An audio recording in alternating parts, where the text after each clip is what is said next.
and welcome to the Connecting Point. I am Dr. Marcy, your facilitator for this discussion today. This is the place where creators connect to inspire, share their ideas and stories, to transform the world through raw and unedited talk. Now, audience, I will go ahead and tell you this. This is our second time doing this. We did this a month ago, so we already know the name of this particular episode, which is victory. It has to do with victory. But we recorded, it was a month ago, on the 17th of June. Yeah. And something happened that had never happened before. It would not upload the video, wouldn't upload, wouldn't do none of that stuff after trying hours. So I said, you know what, God? I guess it's need for us to do it again.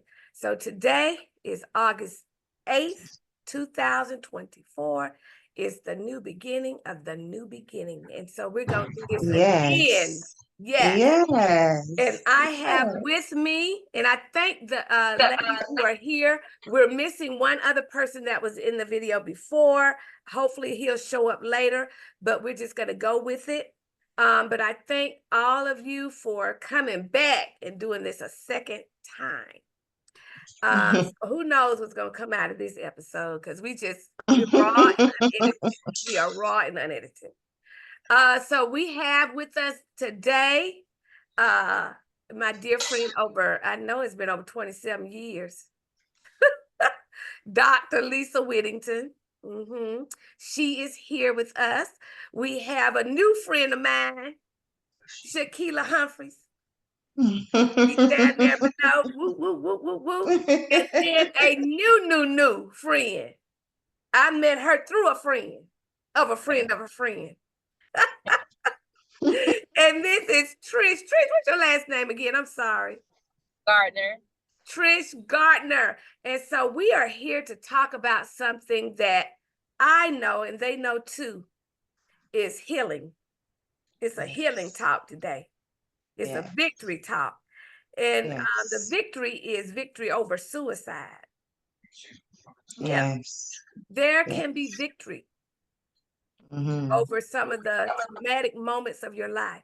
So we're going to just go with it. All three of the ladies here have had some type of experience with that word suicide. So I'm going to first let you all kind of tell where you are, where you're from and where you are before we get started. More so into the conversation. Anybody can start. Well, I'll go first. All right. So I'm originally from Fort Lauderdale, Florida, born and raised. But I now reside in Atlanta, Georgia. I've been here now for about 4 years. Pretty much it's a lot to my life, what I did, from that point to this point. But I'm a mother of 2, grandmother of 3, actually. Yeah, I forgot. I just had a newborn grandbaby. How you forget baby that? Girl. How you forget? Huh? How you forget that? Oh no. Oh no. I don't know how I forget that. But yeah. My son, he's in Virginia, and my daughter, she's here with me in Atlanta. But yeah. Okay, good stuff. Okay, who wants to go next? I'll go. Okay. All right, my name is Lisa Whittington. I am a native New Yorker, born in Harlem, and grew up all throughout New York City. And I live in Atlanta now, and I've been here since 1987. So I am a peach on the outside. Cut me open, I'm an apple on the inside. I like that. And I am retired from teaching. Yes, you know I was about to say that. She's training me, y'all. She's training me. 34 years. Oh, wow. And so I'm also a visual artist. So now I'm just working in my studio right now, focusing on some other things. Mhm. And I am a proud godmother of several godchildren um, and a mother of many artworks. Yes, yes. All And Love right. it. my dog. So loyal friend, etc., etc. All right, that's Dr. Whittington. Okay, Trish, your turn. Hey everyone. My name is Patricia. I go by Trish. I have two children. My daughter is almost 21. She'll be 21 next month, but she's also a recent graduate of cosmetology school. Hence the reason for the trip. We're heading back from Virginia now, back to Georgia. I too was born out. I have a son as well, a 15-year-old son, Tristan, who's on the pathway to be a robotic engineer. Wonderful. I am a former police officer. I was in the Army. I worked with diplomatic security and Homeland Defense. I now currently own a few businesses, a salon, a cleaning business, and I'm working on another business plan now to open several cosmetology schools. And I reside now in Douglasville, Georgia. All right, so there you have it. These are some very powerful ladies, beautiful ladies, and so they're going to each tell you their testimony today in hopes that it will encourage those who have ever contemplated checking out of here. Yeah. There is hope. There is hope. So, who wants to go first? Well, Trish, do you want to go first? Because I know you're traveling. Yeah, And in you case want to Trish get your drops. testimony Yeah, in before that Yeah. signal yeah, drop. yeah. Yes, I'll go ahead and go first. Who I have in the car with me is my daughter's best friend and my daughter. My daughter is actually driving right now. And I just wanted to let you guys know that. So I believe they know. I know my daughter knows my story, but I'm not sure if her best friend knows everything. But in one of my situations, her mom, which is my friend as well, was there to help me through it with both of my children. So it's kind of serendipity that she's actually in the car with me right now to be on the podcast with you guys. So being a survivor of, suicide, it all started, I guess, when I was a little girl. I witnessed my mom be physically abused by my dad, and it just went downhill from there. By the age of 8, I was raped and sodomized by my maternal grandfather. Then at 12, I was raped by one of my best friends at the time, a cousin. He was in high school and I was in 6th grade. My mom doesn't know about that situation. And then again, when I was in the Army at 19, and that's when my first suicide attempt happened. Oh, she broke up. Rich, hopefully she comes back, because I really want the audience to hear her story. But we will move on for the sake of time, and then if she comes back, we'll go back to her story. Okay, who wants to go next? I can go. Yeah. Okay. So the seed for suicide was planted for me in middle school. I grew up single family home, just my mother, 5 other kids in the house in the projects in New York City. Oh, there she goes. There she is. Sorry, Lisa. Oh, Trish, okay. Trish, Can you hear me? Yeah. Okay. Yes, I can hear you. Go ahead and continue, dear. We were starting another one just in case. It's starting to rain really. It's raining really bad when Really? we're on the highway. Y'all Yeah. be careful. We're still in Virginia, And that's where my son is. so it's raining really bad. Be careful. Okay, now you were telling that it was when you were a child is where this all started. Yes. So by the time I was 19, like I said, I was raped 3 times. And then that third attempt, I tried to commit suicide by taking a lot of pills. How they found me, because I was passed out. They did a welfare check because I missed formation. So my sergeant sent someone up to my barracks room to check on me, and I was rushed to the hospital where they pumped my stomach, and I was admitted to a mental health facility for about a week. And it's just kind of, my life has just kind of been just hard overall. And a lot of it, I realized just wasn't my fault, but it was just trying to see the bigger picture from going through something so traumatic so many different times. I've also was in abusive relationships. I, have been cheated on multiple times, and it just didn't do a lot for my confidence.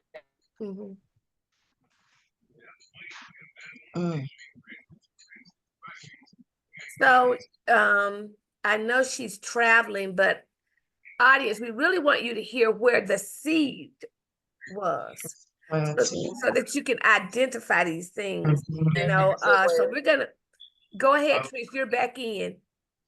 Oh gosh, I may have to.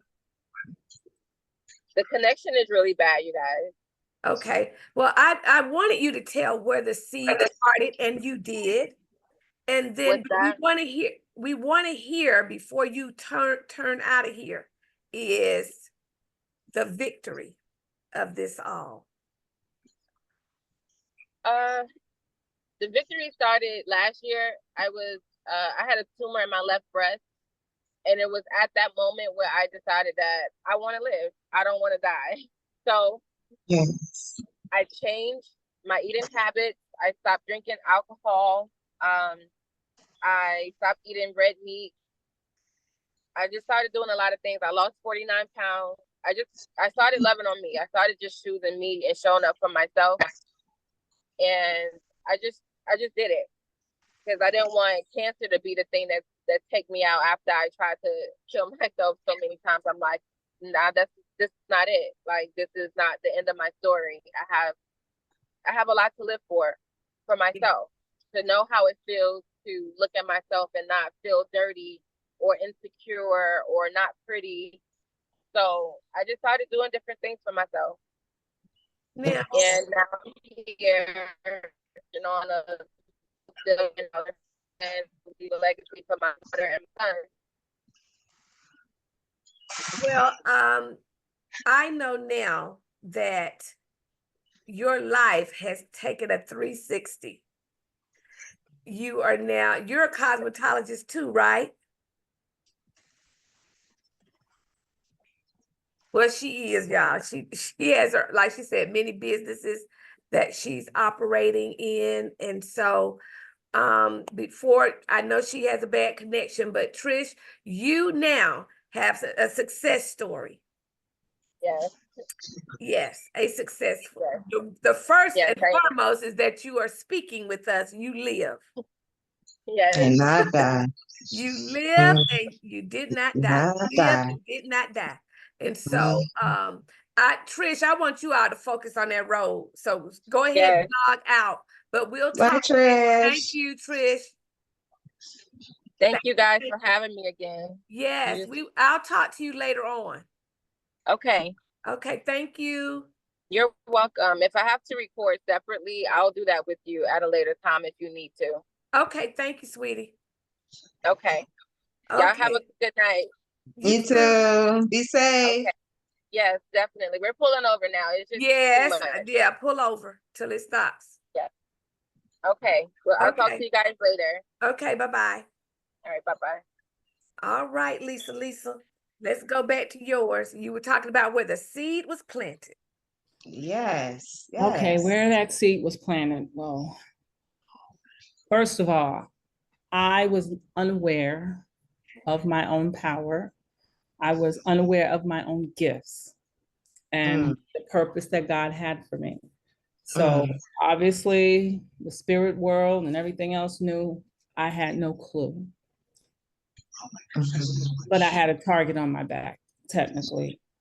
But I grew up New York City, single mother with 5 different children in the house. Well, 6.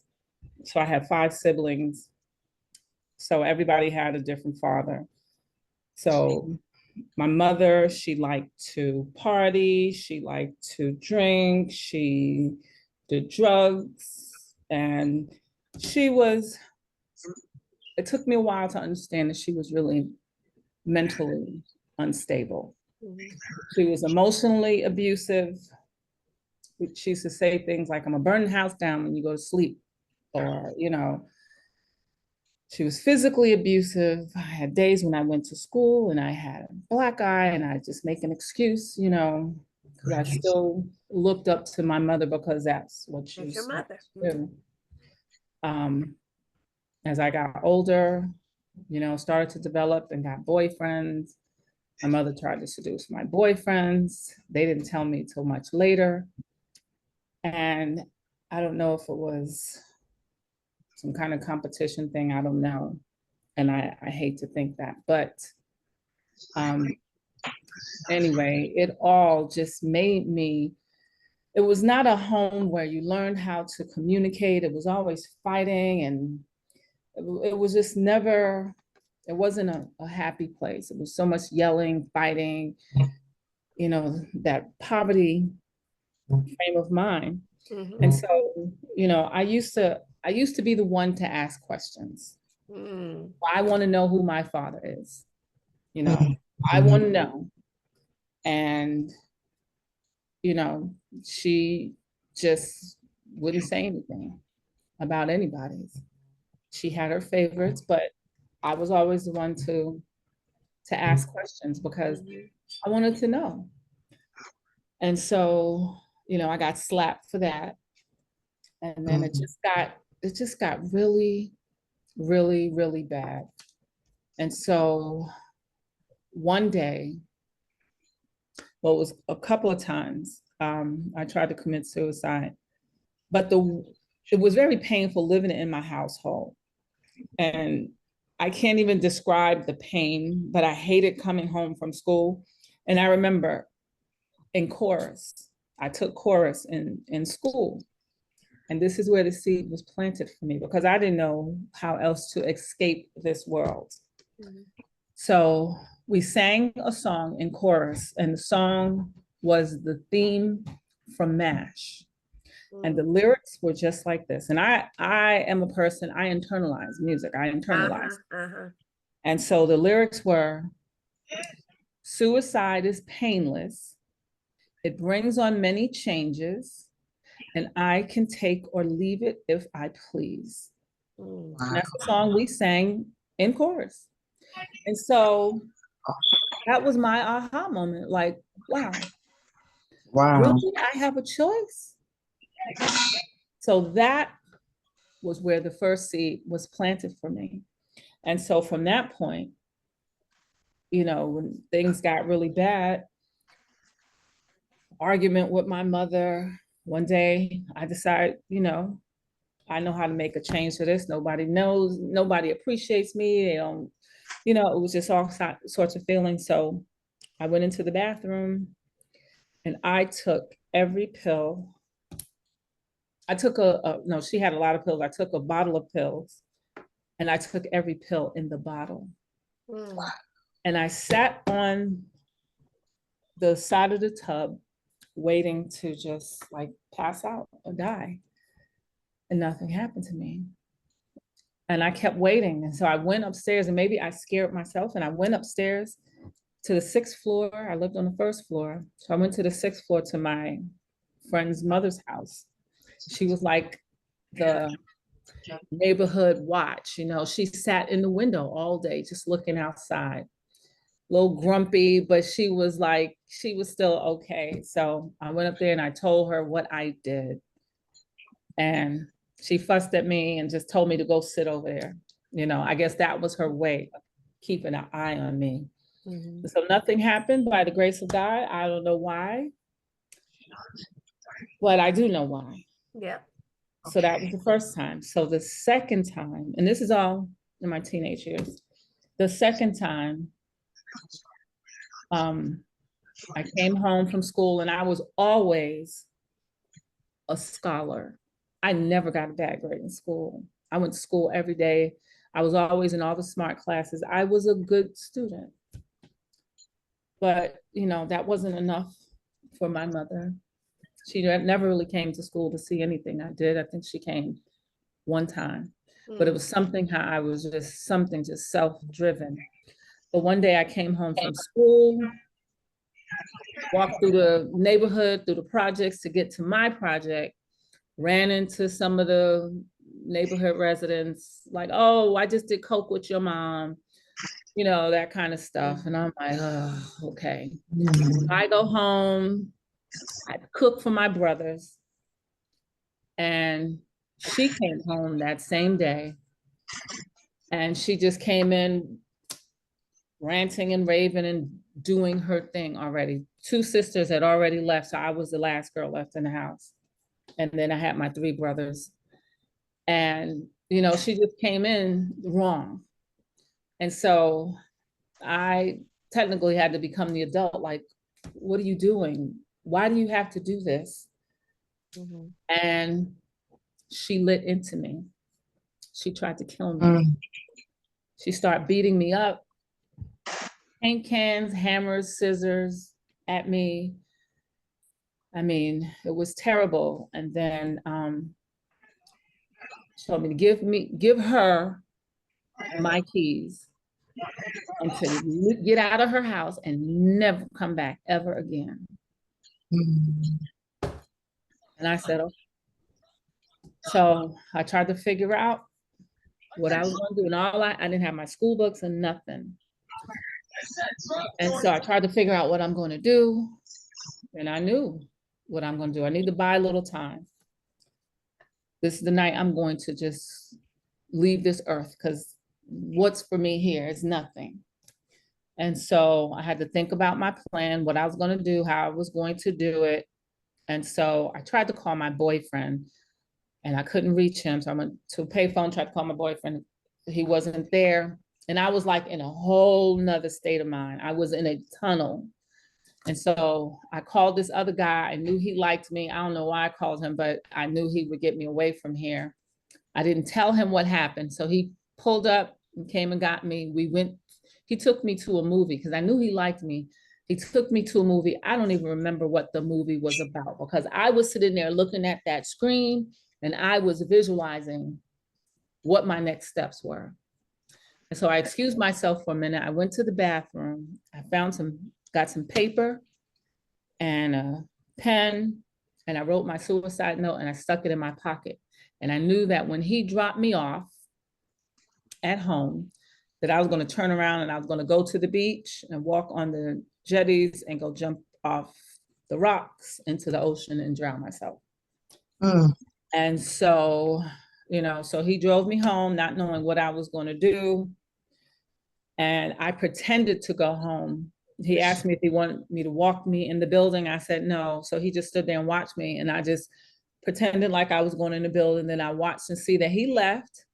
And when he left, I started walking towards the beach. So I lived probably about 3 blocks from the beach, probably about 3 or 4 blocks from the beach. And so this is about 1 o'clock in the morning, about 1 o'clock, 1:30 in the morning. And so as I'm walking on the boardwalk, I got to the boardwalk, got to the sand, walking towards the jetty. And all of a sudden, I heard someone call my name, Lisa. It was my boyfriend. For some reason, he knew he would find me by the water.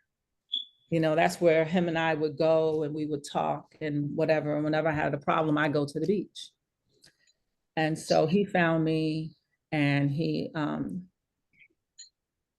said, "You're coming with me." And from that day on, you know, I lived with, well, he lived on college campus. I lived with his mother. His mother hated me. And so, She you know, didn't hate you, she let you live there, Lisa. well, it was because of him. She didn't want to lose her son because he basically threatened his mother for me.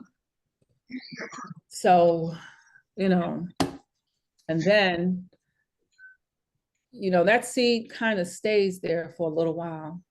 So I got through college. When I went to college, I didn't go home. I didn't have a home to go to. So when people went Christmas break, all I had was my dorm. I would sometimes go over a friend's house. But after I graduated college, I came to Atlanta. And when I came to Atlanta, I had got a message that a friend of mine had committed suicide in New York City. Her name was Joy.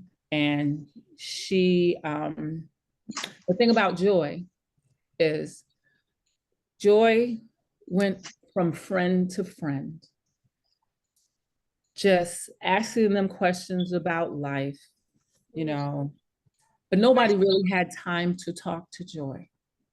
And she was in New York, I was in Atlanta, so me and another friend. But she went around to different people just asking them, you know, but everybody was busy with their lives, you know. You know how people like, how you doing? But they really don't really care how you're doing. And that's apparently what happened to her. And so nobody really had time to talk to her.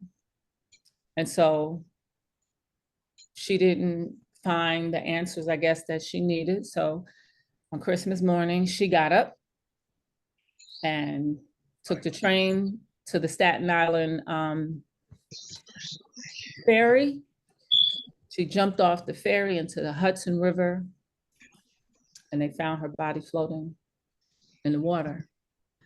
And so I went to her funeral, you know, I got a ticket, went to her funeral in New York City.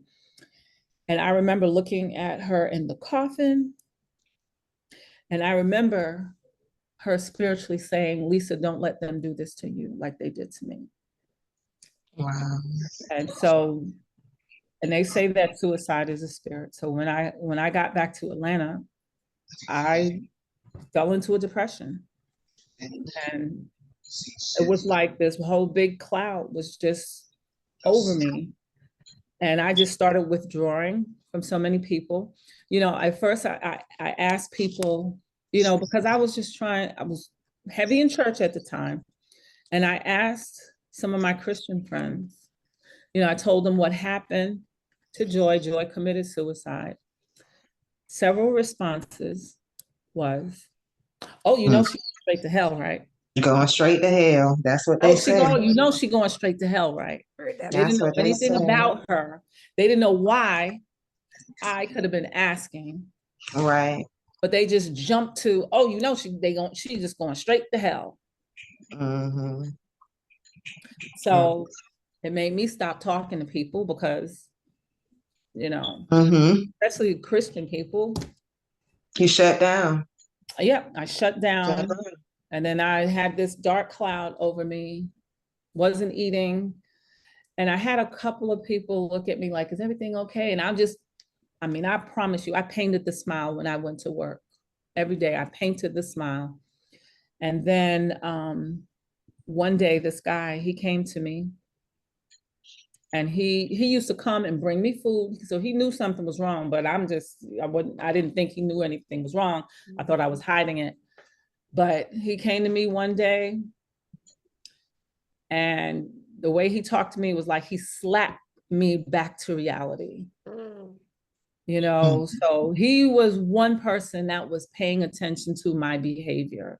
He was the one person. If he wasn't paying attention, I don't know where I would be. He probably He paid recognized the attention, symptoms. He probably and he recognized the just slapped symptoms. me.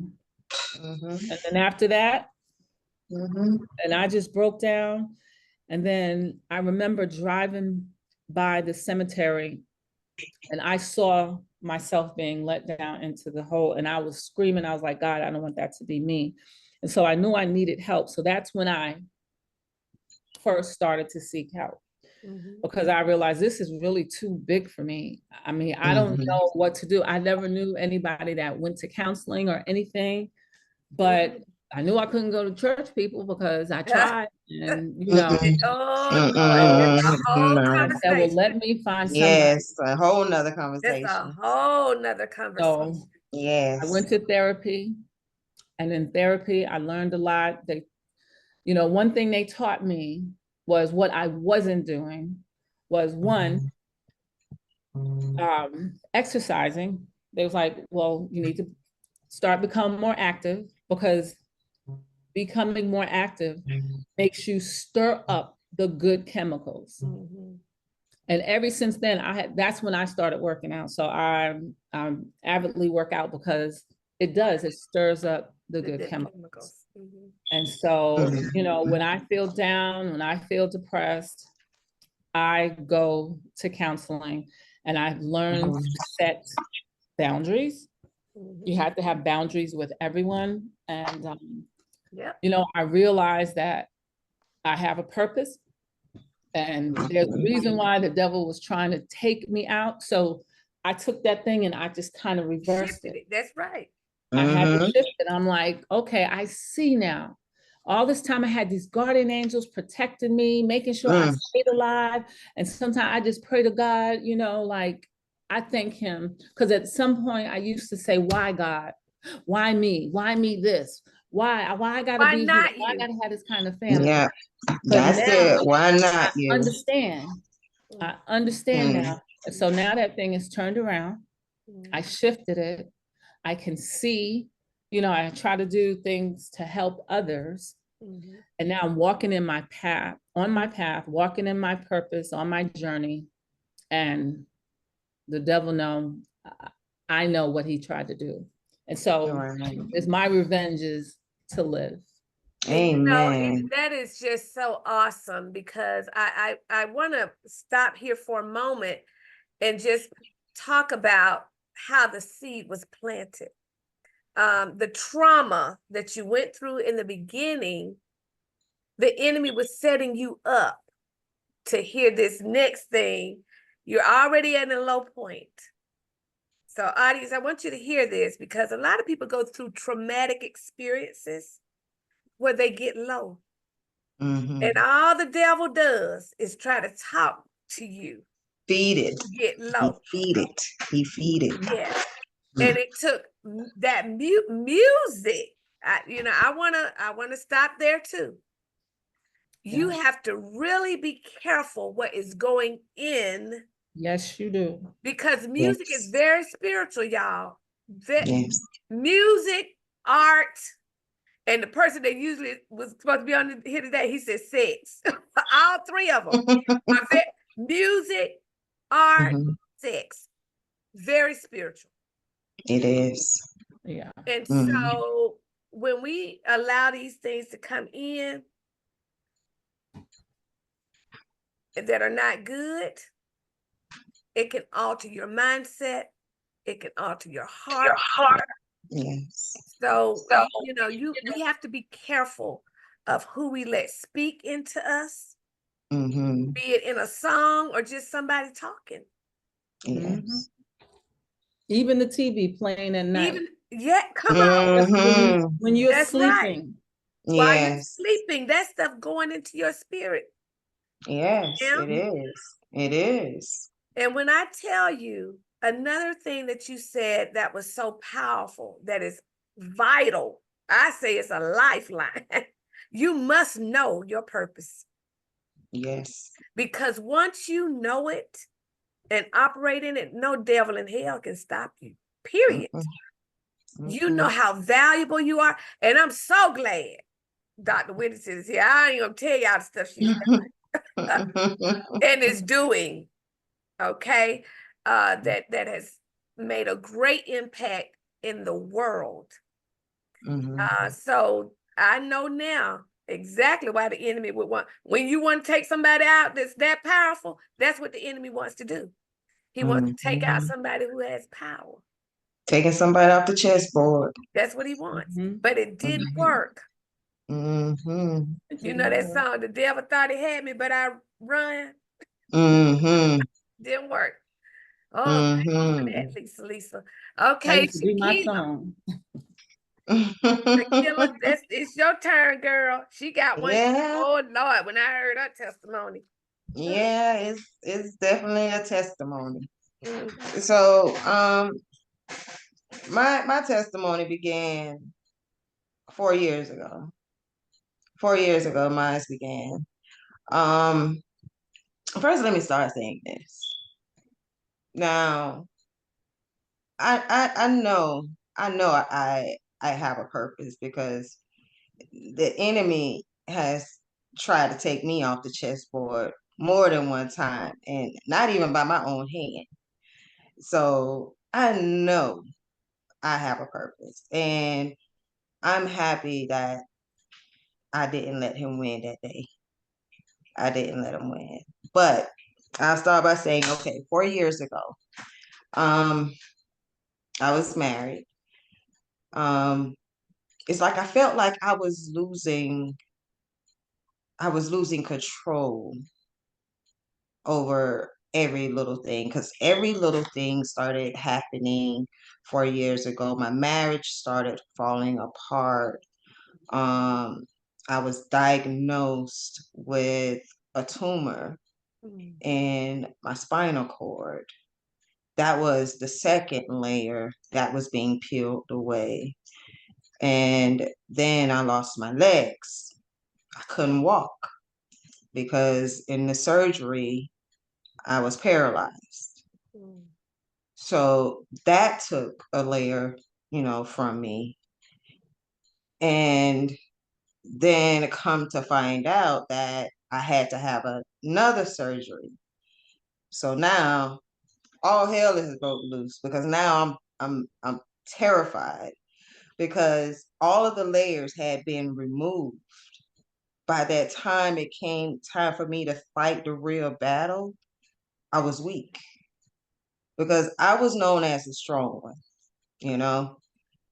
And let me tell you, pretending to be okay is the hardest thing. It takes so much of your energy just to pretend that you are okay, because you're giving people what they want to hear.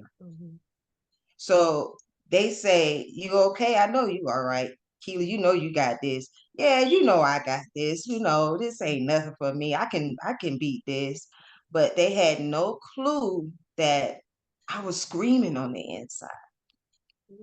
I was terrified, because once you lose control over certain aspects of your life, and you don't have a control over it, I didn't have no control over anything, because I was like the problem fixer, and I couldn't fix it. I didn't know how to fix it.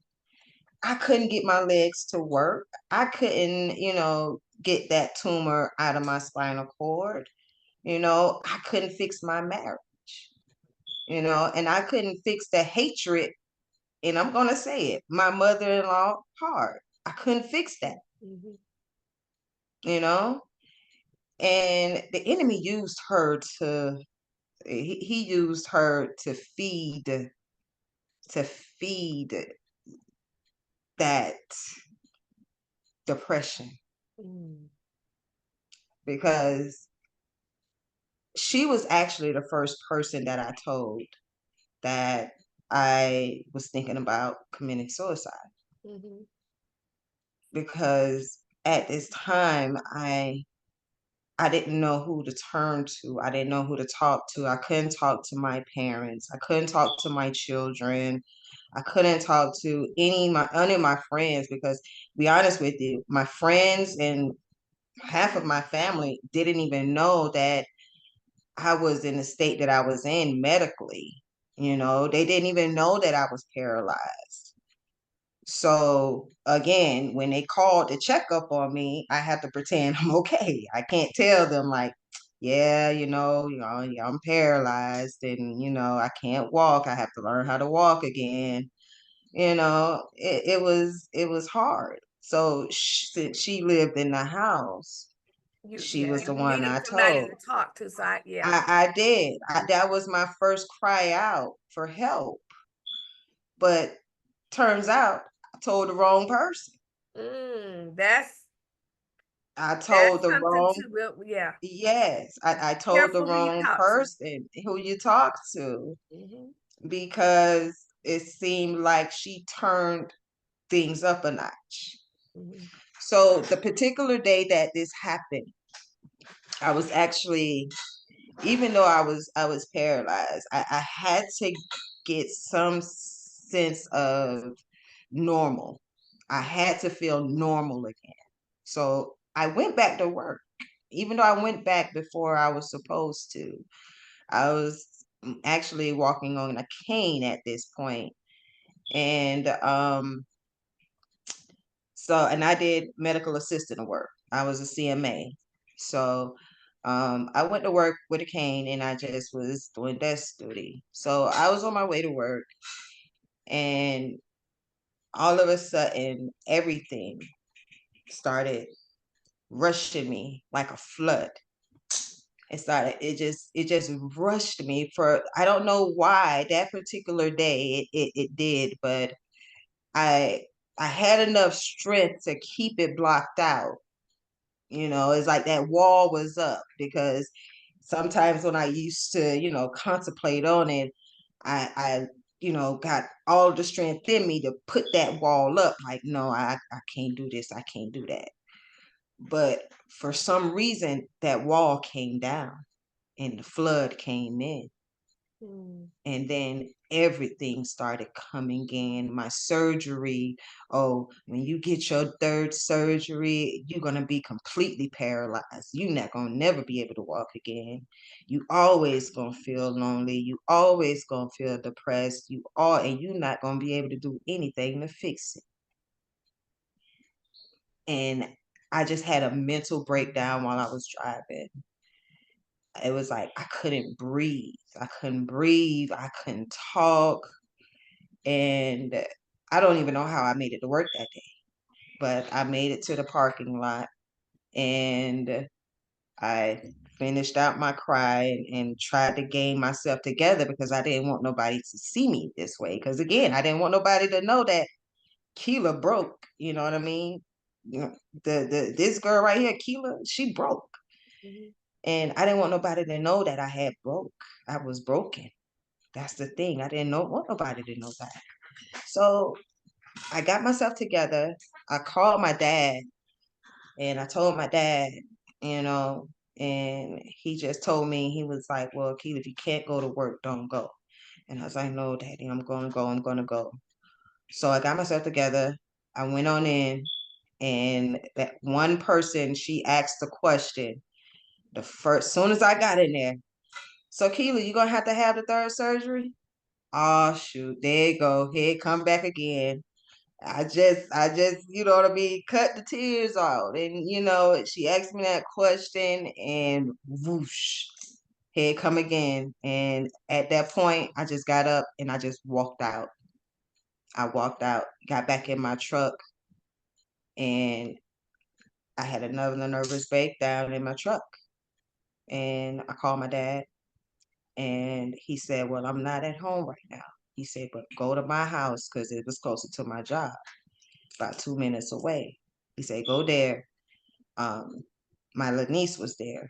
She'll open the door for you. I was like, okay. I went there and I'm sitting on a chair and I'm bawling. I'm bawling.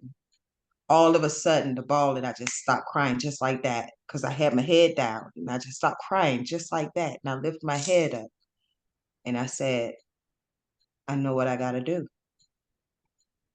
I know what I got to do. I just got up. I was in a trance.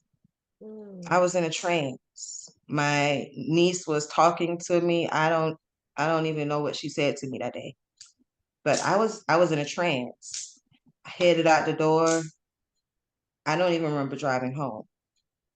But when I got home, my mother-in-law, she knew something was wrong with me because she was saying, hey, Keela, you okay? You okay?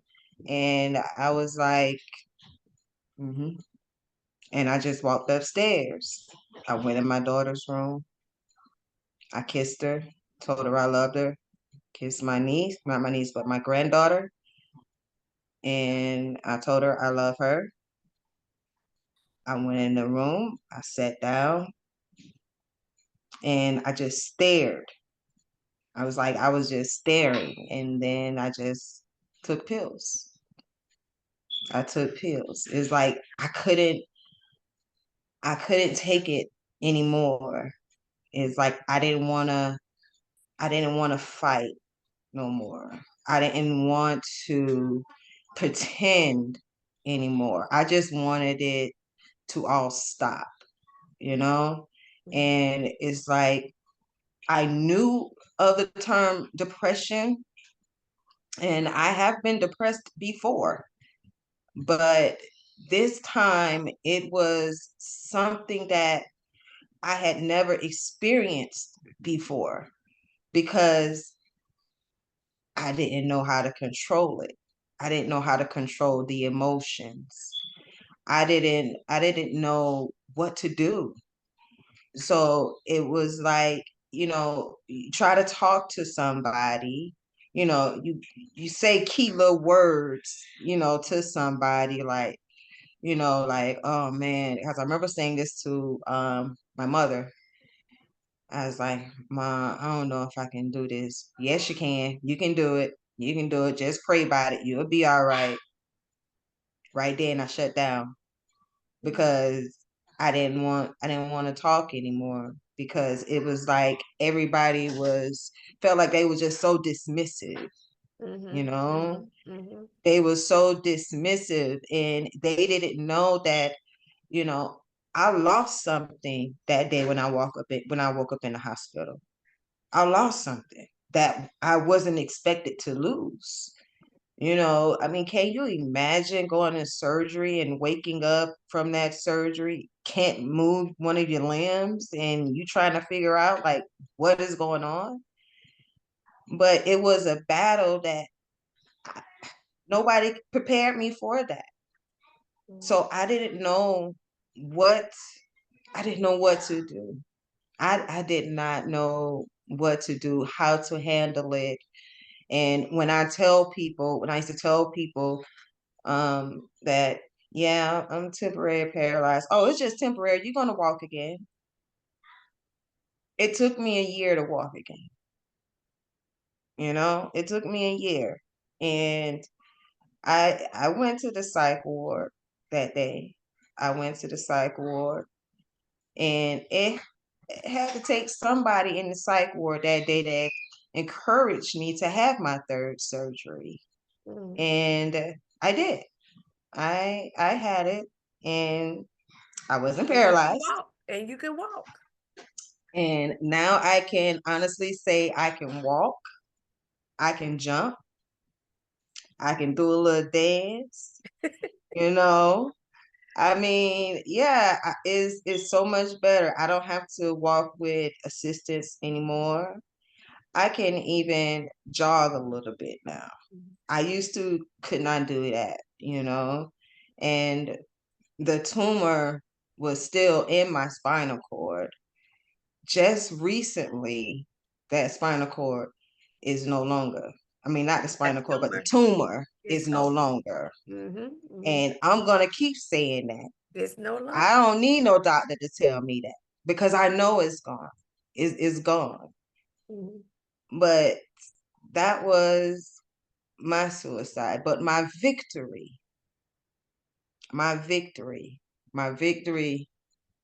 how I got my victory is when it was like a couple of weeks after it happened. Still, nobody knew, none of my family, none of my friends. I stood up in the mirror one day and I looked myself in the mirror and I had to remind myself of who I am. And I said, you're Keela. You're not going to let this beat you. You're going to beat it. And I've been fighting ever since. And I've lost more since that day. But I'm still here because I gained my strength back. Your strength, yeah, yeah. I gained my strength back. God told me who I was. And That I is am so who he say important. Oh, I am. I am who he say that I am. You know? yep.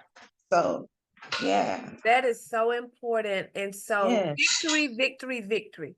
Victory Yes. comes in knowing. I've been listening to the stories, and then like I said, there are other people I know who have gone through this, and there's victory. And the victory comes when you get that aha moment of who That you are. aha. That's Who all it you are, takes. whose you are, and why you are. Yes. Yes. Who you are, whose you are, why you are. Those And I three, once know you get those three down, that's it. it's a wrap. That's it. It's like I got my boxing gloves on now. I'm It's a ready. wrap. I'm ready. I'm prepared now. And I see a therapist, and me and my therapist meet once a week. And he was actually proud of me because I'm finally coming out to speak about this because I was so ashamed. You know, in our community, we don't talk about suicide because they feel like, oh, you're weak. We It's a don't do stigma. that. Yeah, we don't do that. Not in our culture. You know, that's not something we do. But that's false. It's a lot of people, a lot of African Americans have tried to commit suicide, but it's just a lot of them are ashamed. But guess what? I got my boxing gloves on, honey. I ain't ashamed. I remember when you called me. No, you Yes, text me on a Sunday yes. morning. Was it? No, it was a Saturday morning. Mm-hmm. And you said, can you talk, Mm-hmm. Marcy? Mm-hmm. And did I call you? I think I called you. Yeah, you did. You And sure did. you said that you had been praying Mm-hmm. and you were supposed to come on this platform Mm-hmm. to give your testimony. Yeah. Yep. And that That's true. same day, I learned that Trish, the one that was on earlier, all of Yes. this happened the same day. All it They happened, make it all up. it came together. It all came And the together in other one day. gentleman that was supposed to be on here, well, maybe he was supposed to be on here today, but they had done this before. It was all the same day that everybody Yeah. said, yeah, let's just go ahead and talk about this because it is real. It doesn't mean that you're crazy, and I think No. that's what Black people in our community, we've been thinking, Yes. oh, they crazy. They No, crazy. doesn't mean, it Mm-hmm. means you have been through a traumatic experience Mm-hmm. that did not get healing. Yeah. And that's the key term. It did not get healing. And like a predator goes after prey that Mm-hmm. is vulnerable. Mm-hmm. Mm-hmm. The enemy Mm-hmm. is a predator. Mm-hmm. And once you are vulnerable due to trauma that has not Mm-hmm. been dealt with, Mm-hmm. that's when things like this occur. Doesn't mean you're crazy. It means that you are vulnerable due to a traumatic experience. And there is Right. nothing wrong with going to get help No. or talking with someone, but you must talk to the right people. Right. Exactly. Sometimes family not the right people. Mm-mm. Mm-mm. Friends. So you just better be careful with that. That's the Sometimes first the thing. people that you think are your friends are not the right people. Mm-hmm. Because Let me tell you Lisa something. said, the first thing they say is, "Oh, you just need to pray about it." Just like Lisa said, that's what they say. Mm-hmm. Let me tell you something. I had some friends in my car. So I have, and that's why you have to watch, because sometimes God will use, well, not God, the devil will use other people who you call your friends. But, you know, I use everything for therapy, just like the seed for suicide was planted. So I try to find strength in all kinds of things.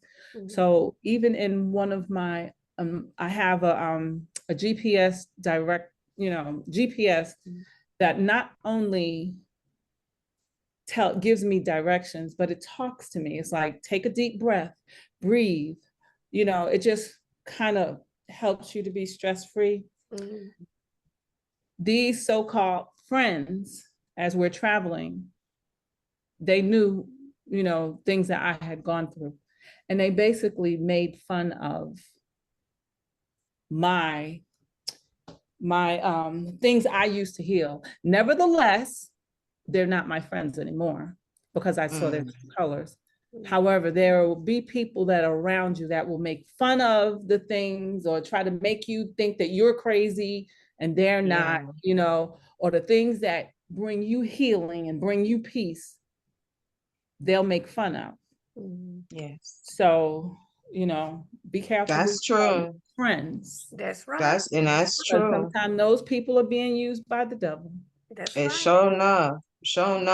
Friends, yes. So what I want the audience to gather here, pay attention to the seed. And knowing when the wrong seed is planted and how to eradicate that. Also, pay attention to how you plant seeds. Because some people talk, they say anything out of their mouths now. Yes. You got to be careful. Watch your words.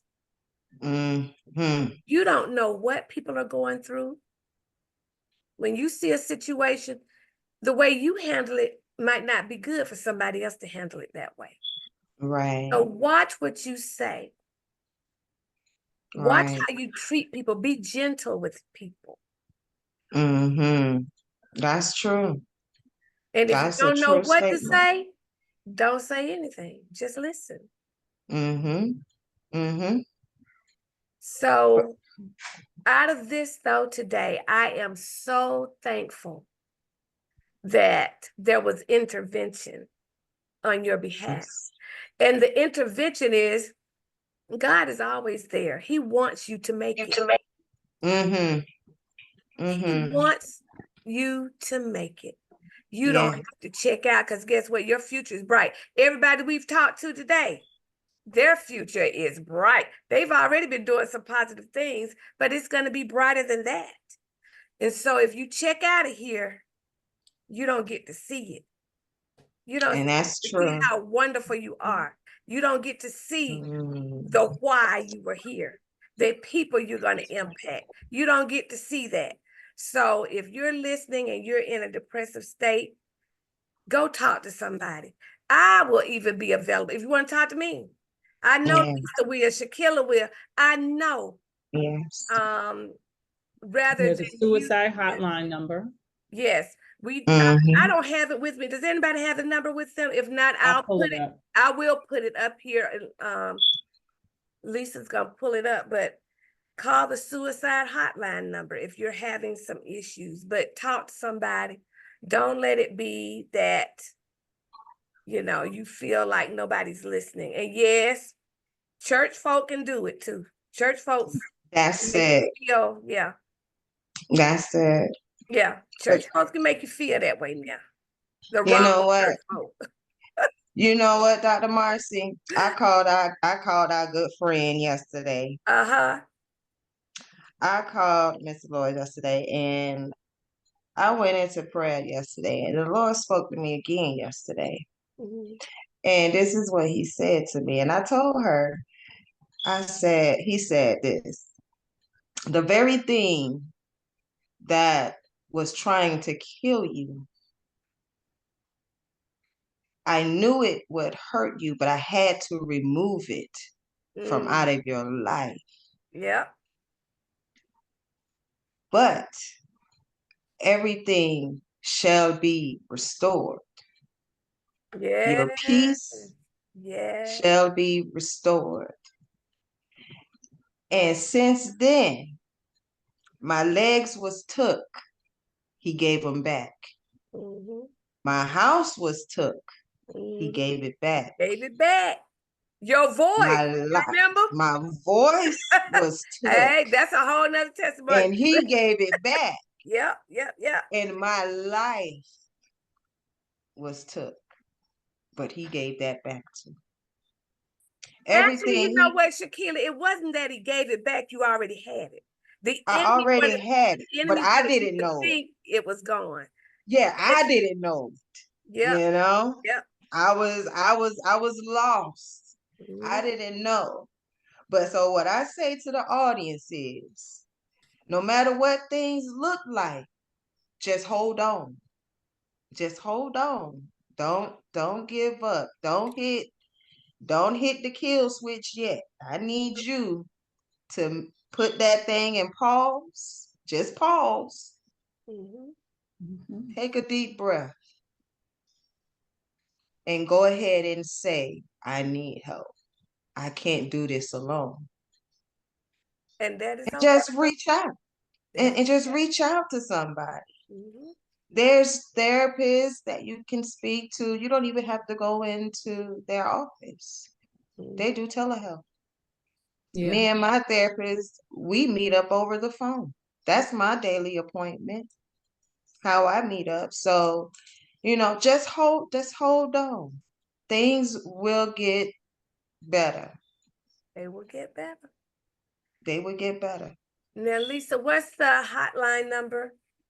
Oh, I think I just texted it to you. Oh, you did? So there's well, I'll go ahead and say it. The National Suicide Prevention Lifeline is 1-800-273-TALK. 1-800-273-TALK. And then there's also a number that you can text. You can actually text 988.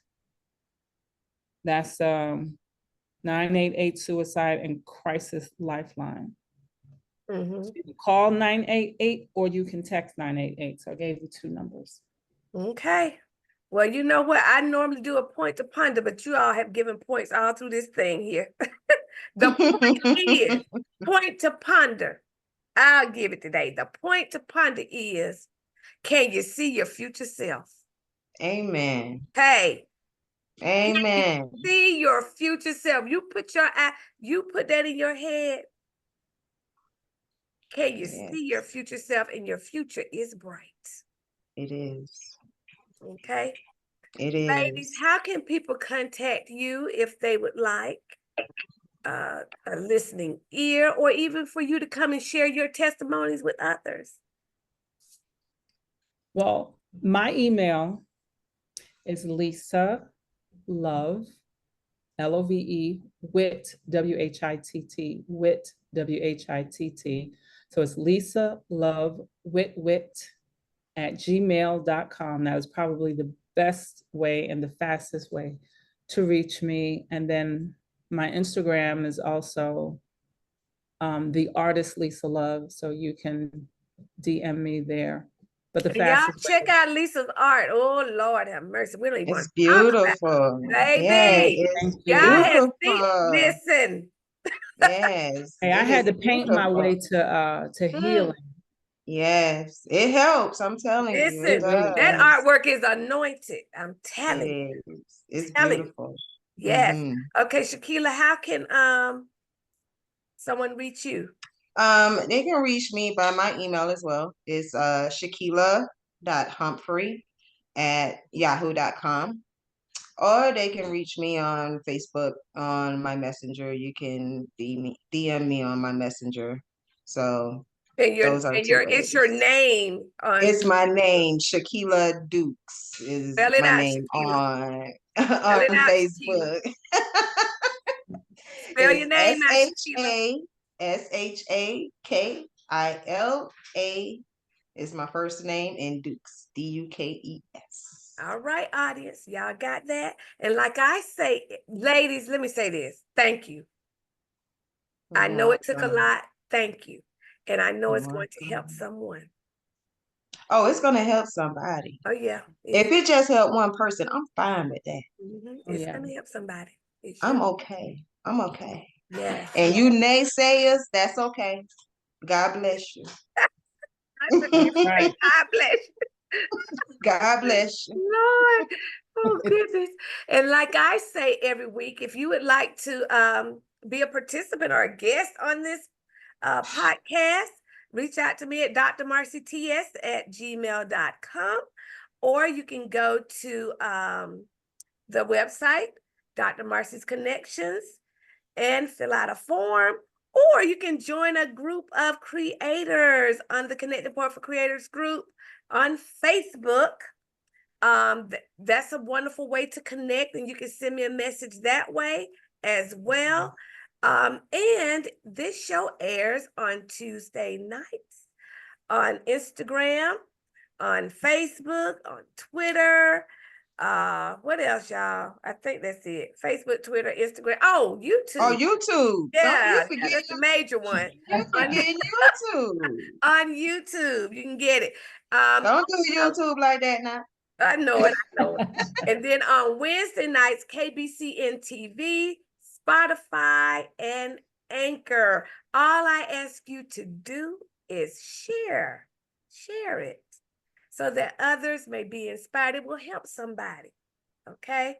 So until we get this moment again, y'all, peace and blessings. Bye-bye.